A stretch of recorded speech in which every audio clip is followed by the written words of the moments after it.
কোথায় গুরু কৃপা হি কেবল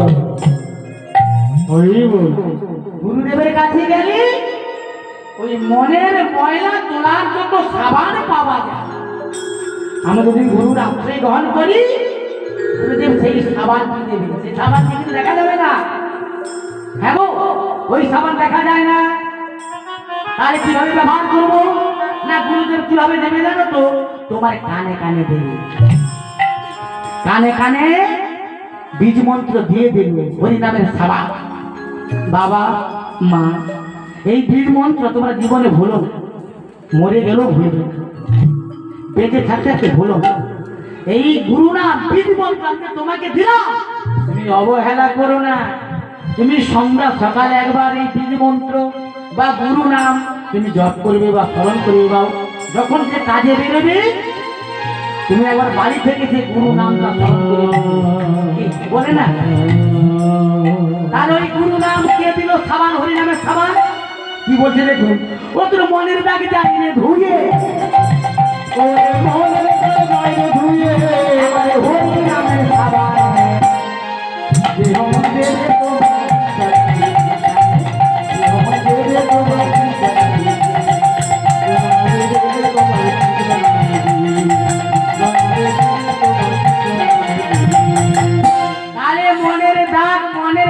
মুছবার জন্য সাবান আছে। সেই সাবান কিন্তু এই জগতে পার্থিব জগতে দোকানের দ্বারের কাছে পাওয়া যাবে না। সাবানটি আছে কোথায়? গুরু কৃপা হি কেবল।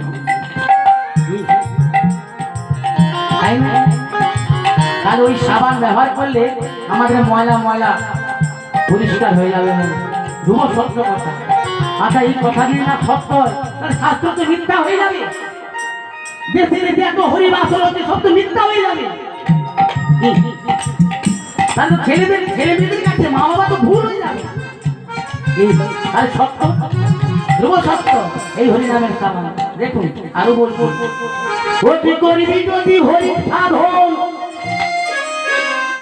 ও তুই করবি যদি হরির সাধন,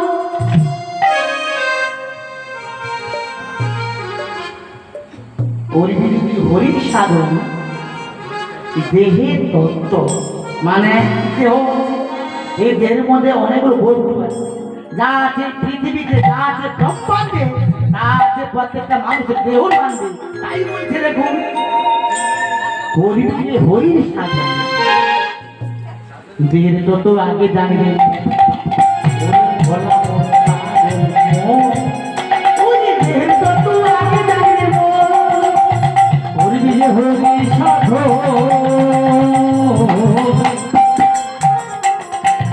দেহের তত আমি জানি তো, দেহের তত আমি জানি হরির সাধন, ও যদি করবি রে হরির সাধন, হরির সাধন। দেহের তত আমি জানি তো, দেহের তত আমি জানি তো, হরির সাধন।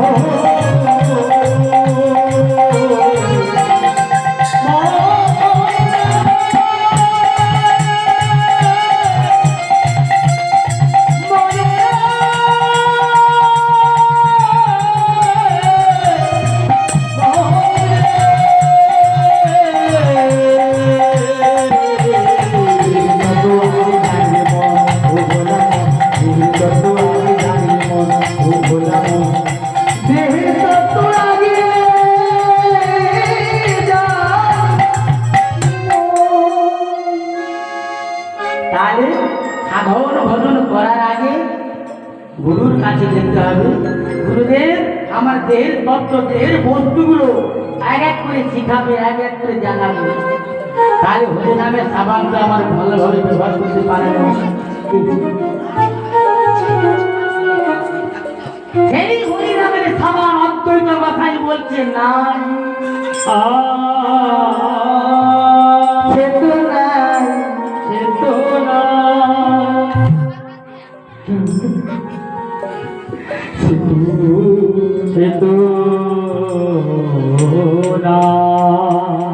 মাকে ধুয়ে ধুয়ে কেঁদে কেঁদে বলছে, মা মাগু নাই, সে তুই এ জগতে নাই, সে তো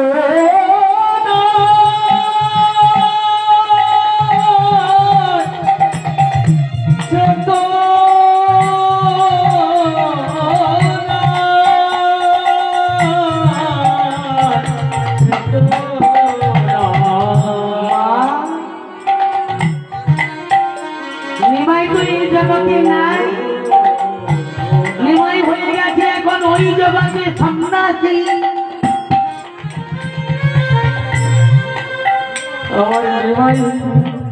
আমার নিমাই সন্ন্যাসী হয়েছে আমি তো জানি জানি,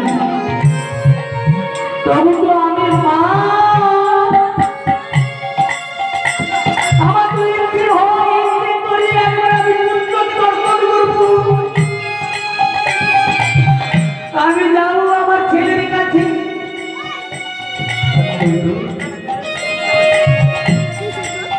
আমাকে নিয়ে চল না আমার ছেলের কাছে, আমার নিমাইয়ের কাছে। আমি নিমাইয়ের বদল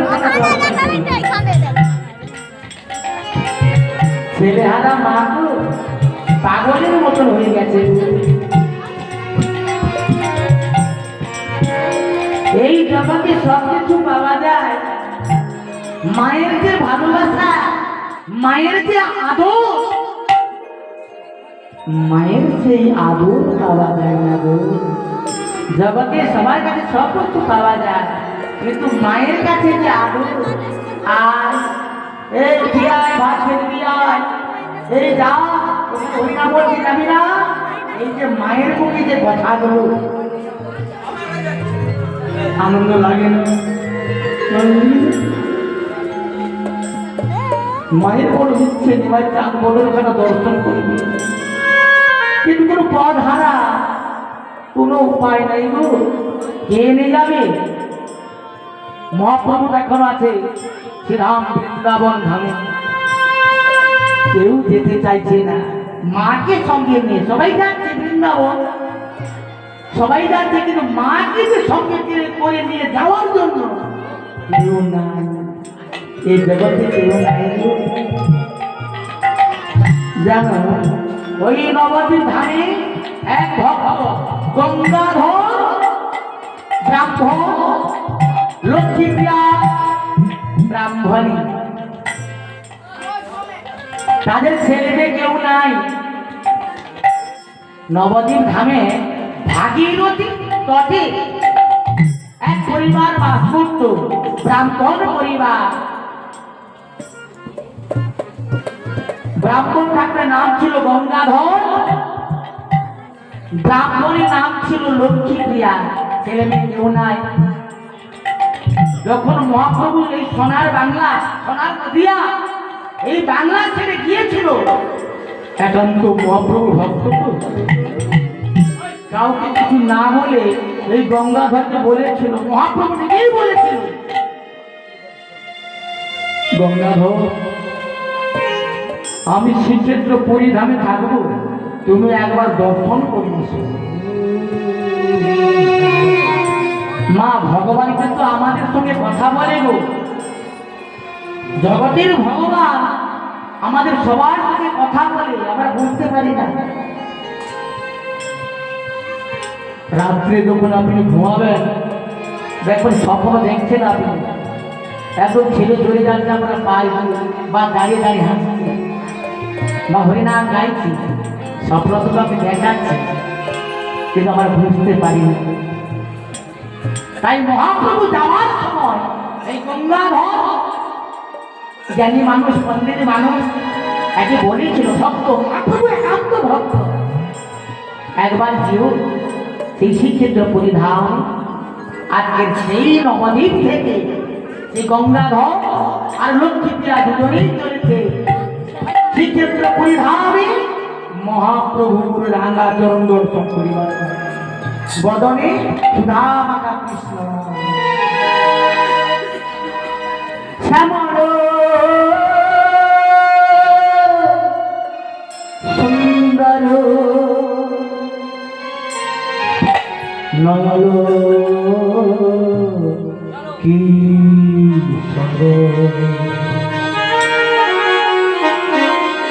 গোপী হৃদয় হৃদয় হৃদয় কৃষ্ণ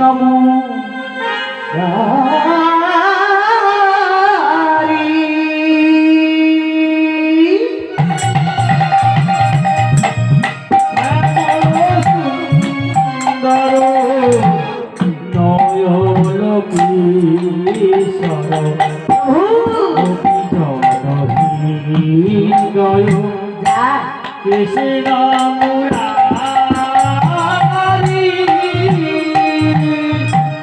শ্যামল সুন্দর নয়ন ঈশ্বর গোপীজন হৃদয় কৃষ্ণ মুরারি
জগন্নাথ দর্শনে চলেছি গো মা।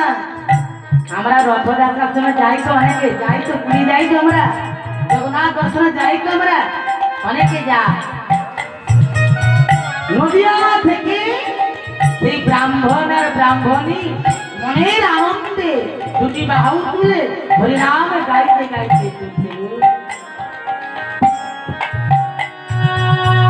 কি আছে আমার বলো জীবনে মরণে, কি আছে আমার বলো প্রভু জীবনে মরণে। দেখা দেবে না প্রভু, দেখা দেবে না? তোমরা ভক্তির ভগবান কি গো মা? ভক্তির ভগবান এই মহাপ্রভু মানে ভগবান। ভগবানের রাজবাড়িতে থাকে না, বড় বড় মোড় মন্দিরে থাকে না। কোথায় থাকে? ভক্তের হৃদয়ে ভগবান থাকে গো। ভগবান কোথায় বিশ্রাম নেয়? খাটালকে লেবো মশারি? না না না, ভগবান কোথায় বিশ্রাম নেয় জানো মা? এই হৃদয়ের মধ্যে ভগবান সতত বিশ্রাম। ভগবান কি খায়? ভগবান কি হাতে তুলে খেতে পারে? শাস্ত্র বলছে না না, ভগবানকে খাওয়ালে খায়, না খাওয়ালে খায় না গো। বাচ্চা ছেলে হাতে খেতে পারে মা? কোলের বাচ্চা খেতে পারে? পারে না, তাকে খাওয়াতে হবে। অনেক বাড়িতে গোপাল আছে, ছোট গোপাল, বড় গোপাল, গোপালে বা ছোট বড়। অনেক বাড়িতে গোপালে রেখেছে। বাড়িতে ছেলেমেয়েরা যেমন খেতে ভালোবাসে, দেখবেন সেই বাড়ির মায়েরা গোপালকে নানা রকম ফল দিয়ে ফুল দিয়ে সাজায় খাওয়ায়। মানে ভগবান হাতে খেতে জানেন না, কিভাবে খায়? ভক্তের বদনে ভগবানের সেবা, অর্থাৎ ভগবানের সেবা হচ্ছে ভক্তের বদনে। ভক্তরা ওই হাত কৃষ্ণ গুরু কৃষ্ণ যে যেমন ভাবে বলে রবীন্দ্রকে জানিয়ে সেবা করি, ওই ভক্তের মুখে গোবিন্দের প্রসাদ সেবা কি আছে আমার বলো জীবন কি আছে আমার বলো জীবনে শরণে নেছি প্রভু ও রাঙা চরণে শরণ হয়েছি প্রভু ওরা গাছরে আমি চির দুঃখে দুঃখী তাই তোমারে ডাকি আমি চির দুঃখে দুঃখী তাই তোমারে ডাকি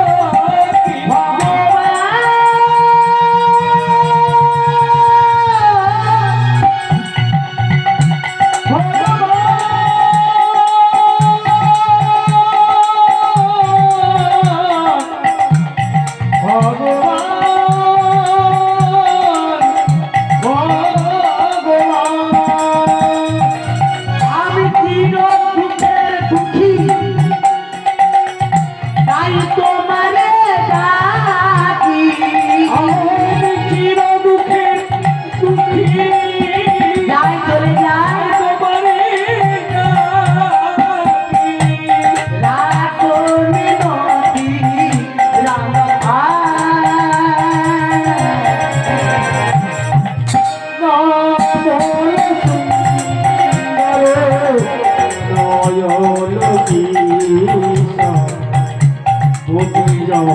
মিনতি রাম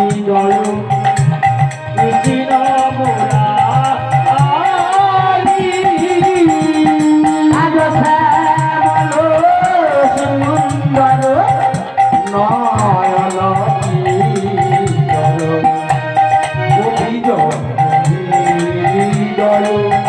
কৃষ্ণ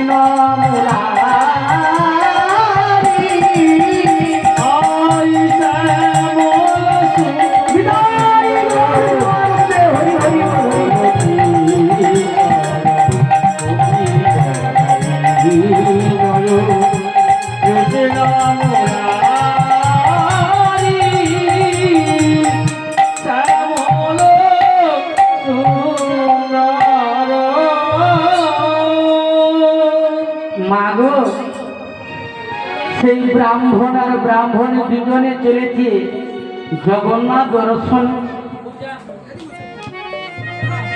মহাপ্রভু বলিস তোমরা দুজন একটিবার জন্য যেও জগন্নাথ দর্শন মহাপ্রভু দেখুন সন্ন্যাস পথে যাত্রী হাজার হাজার মানুষ মহাপ্রভুকে দর্শন করছে আহা এ কি দেখলাম এ কি হেরিলাম এ কি দেখছি নদিয়ার ঘোড়া এত সুন্দর তার মাথায় চুল নাই নেড়া দৌড় কপিলি বহির্বার সন্ন্যাসীর সাথ হাতে আছে বাড়ি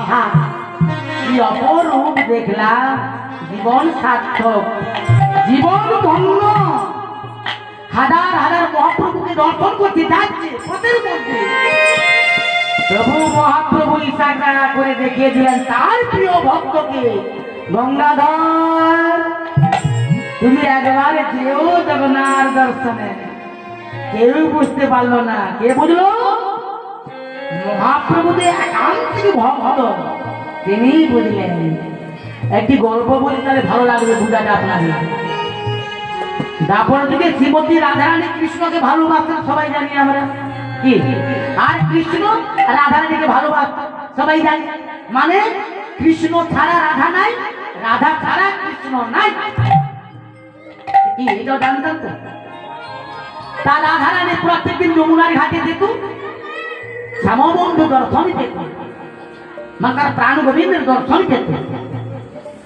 সেই আশা নিয়ে আজকে যমুনার ঘাটে গেছে রাজবাড়ি প্রাত কর্ম ছেড়ে দিয়ে যমুনার ঘাটে গেছে গোবিন্দ আসবেন রাখার বলে কি সঙ্গে নিয়ে নবলক্ষ ধেনু শ্যামলী ধবলী গাভী নবীর বাছুরি লইয়া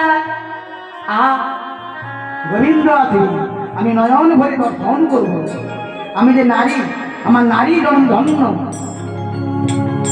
আশা পথর দিয়ে বসে আছে যমুনার ঘাটে।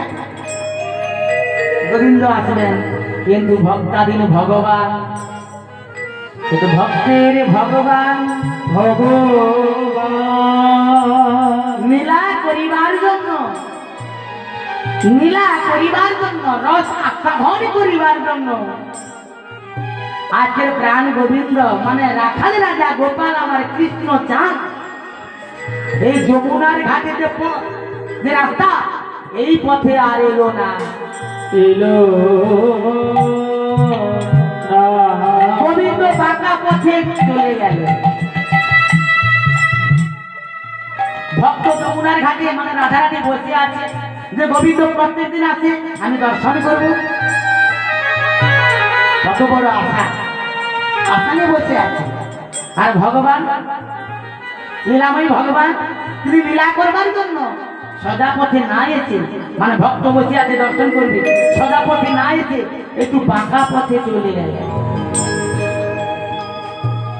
বাঁকা পথ গেলে কি হবে? সেই যমুনার ঘাটে আসতে হবে। রাধারানী আমার দাঁড়িয়ে আছে যমুনার ঘাটে, আমার গোবিন্দ আসছে নবলক্ষ ধেনু। কেউ ভাবতে পারবেন নন্দ ঘোষের বাড়িতে মানে গোপাল যে গরু চড়াতো নবলক্ষ? কিন্তু না, শাস্ত্র বলছে যে গোপাল গরু চড়াতো নবলক্ষ, মানে নন্দ ঘোষের রাজবাড়িতে গরু ছিল নবলক্ষ। কিন্তু না, ভগবান প্রত্যেকদিন গরু পাল নিয়ে যেত, নিত্য নিত্য নতুন নতুন ভাবে গরু চড়াতো, তাই বলা হচ্ছে নবনতুন। নবলক্ষ মানে নতুন নতুন ভাবে গরু চড়াতো, তাই বলা হচ্ছে নবলক্ষ। নবলক্ষ ধেনু চলে যায়, শব্দ করে শব্দ হচ্ছে, সখা মনে চলে যায়, বেনু বাজাতে বাজাতে মনের আনন্দে চলে যায়। কৃষ্ণ বলরাম যাচ্ছে, রাধারানী দাঁড়িয়ে আছে পথে।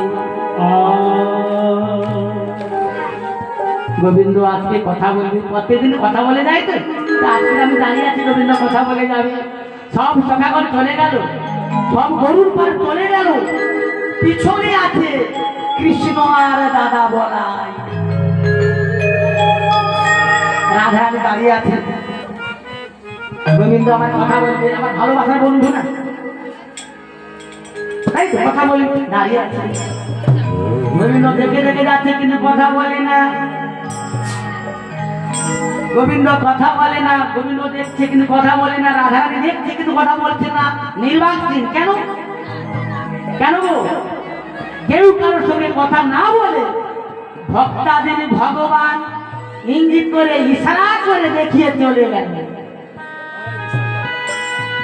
যমুনা থেকে জল নিয়ে এলো, মাদল কলম দিয়ে বললেন কি দেখুন, কি বলছে দেখুন, আমার যমুনা যাইয়ে শ্যামনা হেরিয়ে ঘরে এলো বিনোদিনী। কি আমার যমুনা যাইয়ে শ্যামনা হেরিয়ে ঘরে এলো বিনোদিনী। যমুনা যাইয়ে শ্যামনা হেরিয়ে ঘরে এলো বিনোদিনী। ও গো যমুনা যাইয়ে, মানে যমুনাতে রাধারানী গিয়েছিল শ্যামবন্ধু দর্শন পাবে বলে, শ্যাম না হেরিয়ে মানে শ্যাম এসেছে, শ্যাম কথা বলবে কি কথা বলে না, না হেরিয়ে কি ঘরে এলো বিনোদিনী। আর যমুনা যাইয়ে শ্যামনা হেরিয়ে ঘরে এলো বিনোদিনী। আমার বিরল মন্দিরে বসিয়ে বসিয়ে ভাবে শ্যাম রূপ খানি গো, ভাবে শ্যাম রূপ খানি। আমার বিরল মন্দিরে বসিয়ে বসিয়ে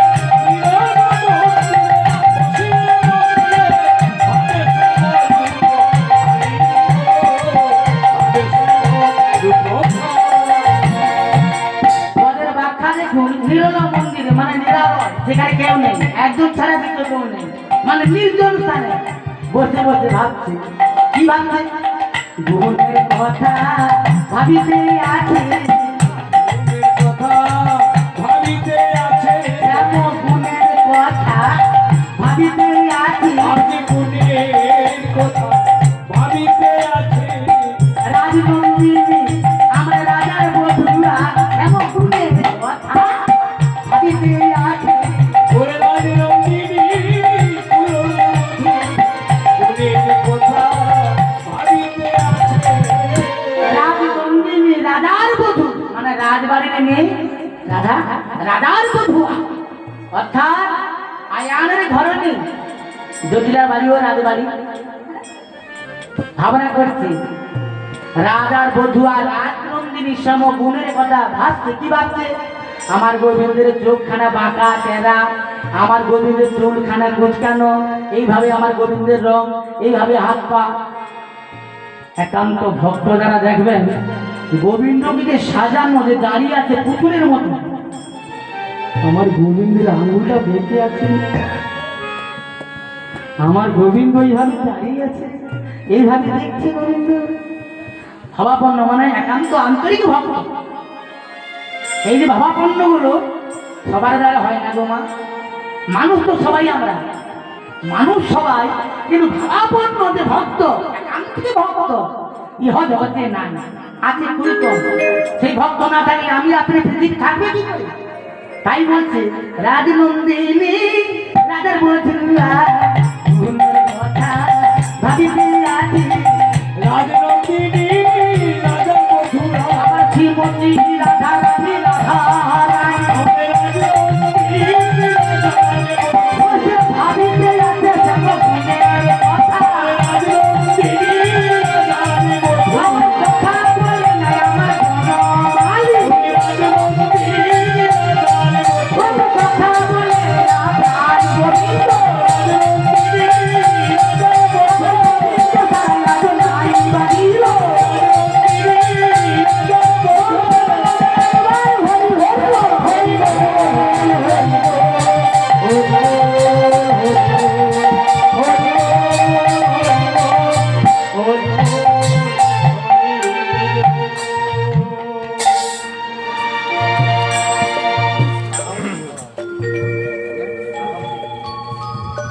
বন্ধ করো।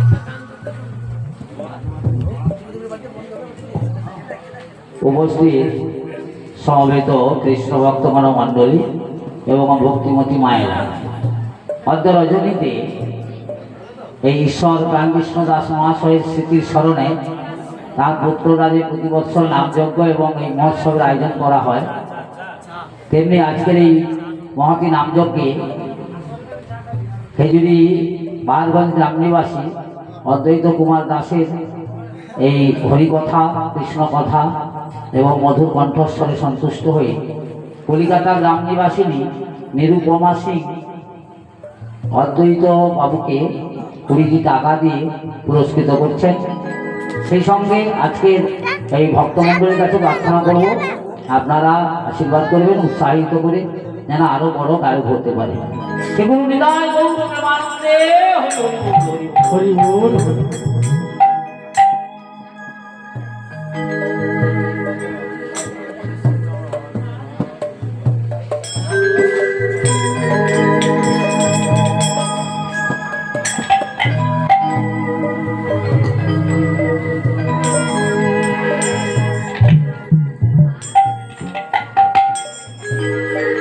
তাহলে আমার গোবিন্দ কেমন দেখতে সেই ভাবাপন্ন